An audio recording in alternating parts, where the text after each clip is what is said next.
One thing I've noticed as I get older is that we don't hear that many good stories about old folks in the New Testament.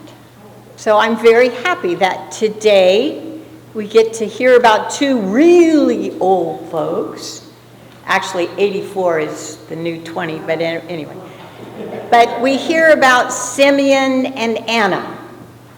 Thanks to the Gospel of Luke, we get these beautiful little snippets, and we get to meet this old man and this widower from her youth, a prophet and a prophetess, our two ancestors in faith who spent most of their lives on the lookout for God.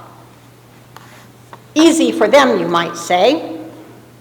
They had no cell phones, no emails, no Twitter, no Netflix, no nothing to distract them. They probably didn't even have a Costco card or a Super Bowl party to attend. And yet, that doesn't do justice to their presence with us today, this Feast of the Presentation. Years and years of their lives were spent simply hanging out at the temple, waiting, hoping, praying to see the Messiah, to see how God was entering into this world. Now, these two old folks have me wondering, well, then why do I keep myself so distracted? Why these years and years of struggle with prayer? I'm actually vowed to pray, but I'm telling you, it's not easy. It's hard, year after year. And yet, prayer is that way that we become attentive to God and to what God is up to in our lives. So that's the question for today. What would it mean for us to wait, to hope, to pray to a God that is so real, so interested, and so invested that he wants to show up in our lives? How much expectation do you have that God is wanting to show up for you? And if we did believe in that kind of good God, what would it mean for us to start looking?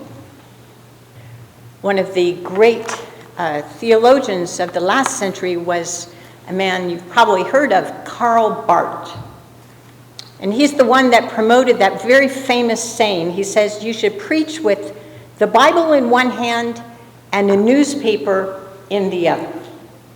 I think what he was onto was that we find God as much in the events that surround our lives each day, each week, in the news, as we do in the Bible, which we profess to love.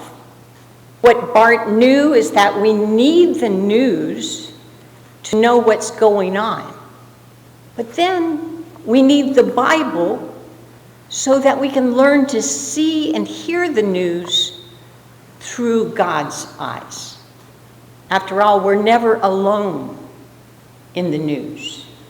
God is always up to something good, and not just a little, something good in a big way. So today we might ask, well then, how did God show up in the news this past week? And then what guidance does God offer us, if any, through our beloved ancestors, Simeon and Anna? Oh, what a week of news it was. Ongoing impeachment hearings, a pandemic emanating from China where already 15,000 people are afflicted. This week, I also feel compelled to lift up another event from the news before it is pushed aside as another blip in history.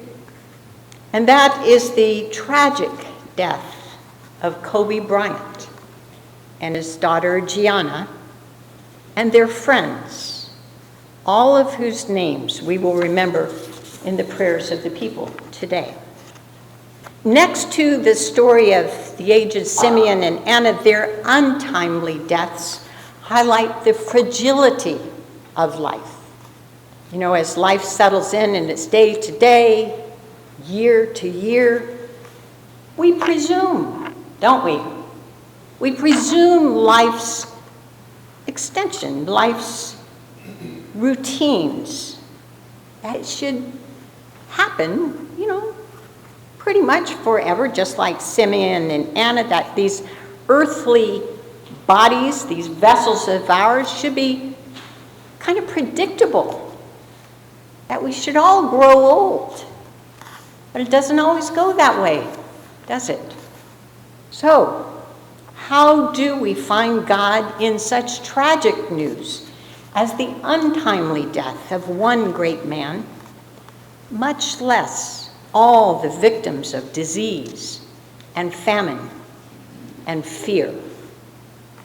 The possibility of an untimely death was not, believe it or not, unknown to those who wrote the Gospels and the letters. I'm reminded of the great Apostle James, who says this. He says, come now, you who say today or tomorrow we will go to such and such a town and spend a year there and do business and make money. Doesn't that sound contemporary? He says, yet, you do not even know what tomorrow will bring. What is your life? For you are a mist that appears for a little and then it vanishes. There were so many tributes to Kobe this past week. There were various families and colleagues and friends lifted up his valor, his struggle, as well as the shock of his untimely death. One of the most interesting I found was from a man named David Armstrong, and it was in a piece called Estranged Friendships, Lessons from Kobe Bryant's Death. And here's just a little bit of what he says. He says, it so happens that I have been watching a video of a beautiful reminiscing conversation between our own Detroit Pistons Hall of Fame Isaiah Thomas and the Hall of Famer Magic Johnson. Now we're in basketball, folks, okay? I had to look that up, sorry.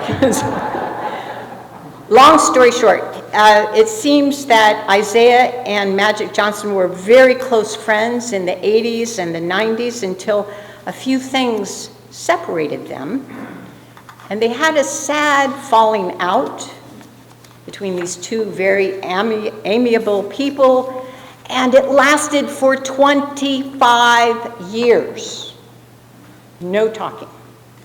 And this interview that happened between them both, they were just sitting in chairs, reminiscing. I watched the whole, it took about an hour to watch it. It was fascinating. They were just laughing and talking about all these moments and the specialness of all their trophies. You know, they were going on, old days stuff. But then something else happened. Magic, it was towards the end, and Magic mentioned this. He said, it's very hard for people to say they are wrong, especially men. I don't know if that's true. Then shortly afterwards, at the end, Magic apologized to Isaiah for hurting him. And what was striking was Isaiah's immediate reaction. He broke down crying and sobbing like a baby in Magic's arms. And it was a profoundly moving few minutes. And this is what David says. He says, I was thinking, man, imagine this.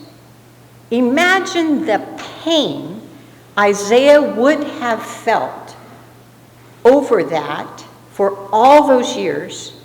His great reaction was so immediate to that apology.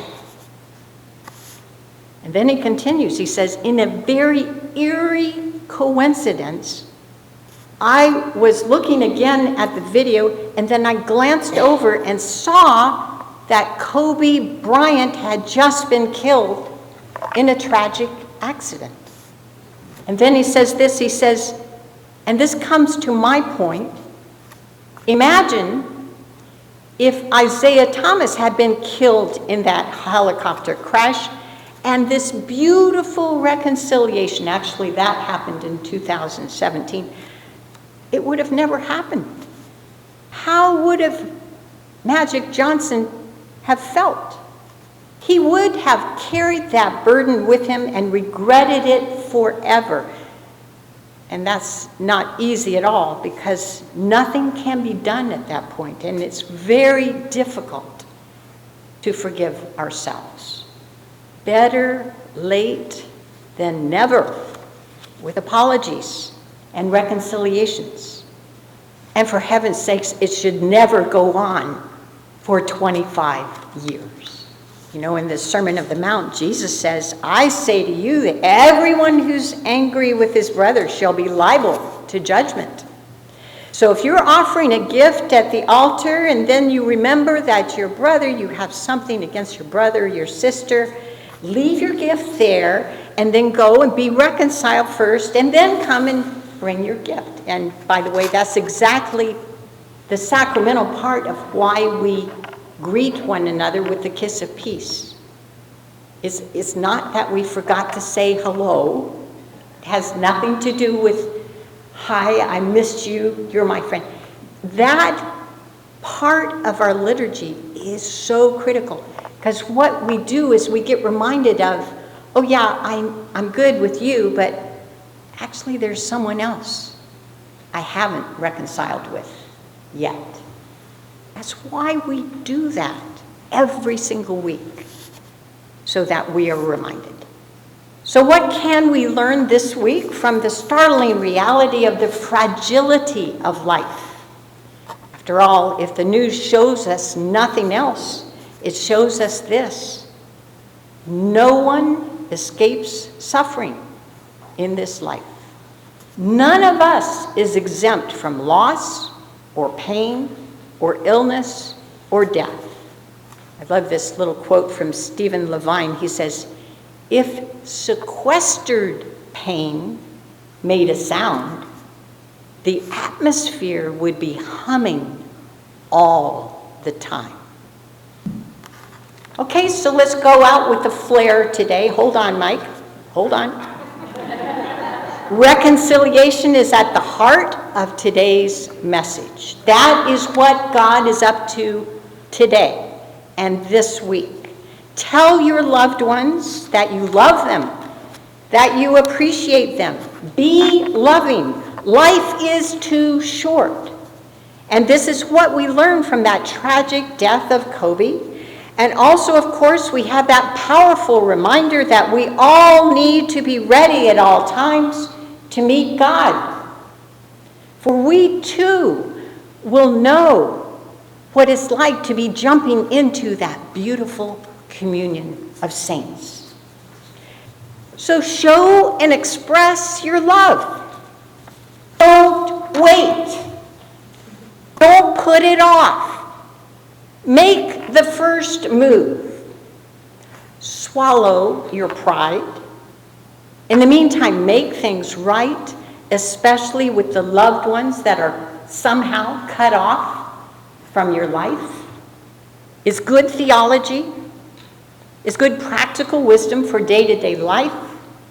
But to be sure, we feel so much better when those tears finally come. But that's not why we do it. We do this because we have Jesus who reconciled us to God and God to us. It's a good way to live as disciples of Jesus. Amen.